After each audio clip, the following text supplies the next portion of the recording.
আমরা যাচ্ছি গৌরবাধারের প্রসাদ পেতে। তো আজকে হচ্ছে গৌরবাধার মঠে অনুষ্ঠান রয়েছে, তো চলো সবাই মিলে হচ্ছে চাপাহাটি নবদ্বীপে একটি অংশ। ঋতুর দ্বীপ বলা হয়, নবদ্বীপ 9টা দ্বীপ মিলিয়ে তৈরি। তো সেটার মধ্যে একটা অন্যতম দ্বীপ হচ্ছে ঋতুর দ্বীপ। তো এখানে গৌরবাধার সেবিতা হয়। তো এটা আমাদের বাড়ি খুব কাছেই ঋতুর দ্বীপ। তো এখানে আজ মানে দামোদর মাসের ব্রত ভঙ্গের প্রসাদে আমরা এসেছি।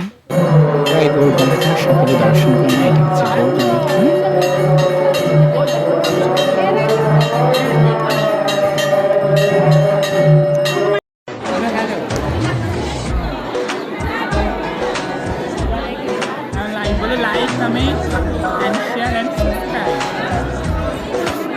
এখানে সকলে প্রসাদ পেতে বসে পড়েছে। আমরা প্রথম ব্যাচে বসতে পারিনি, যেহেতু আমরা আরতি দর্শন করছিলাম। তো এখানে আমরা দ্বিতীয় ব্যাচে বসবো। আমরা এবছর সিট অ্যাকচুয়ালি পাইনি, আমরা সবাই লাস্টে সিট পেয়েছি। তো কিছু বলুন, তো কি বলার আছে?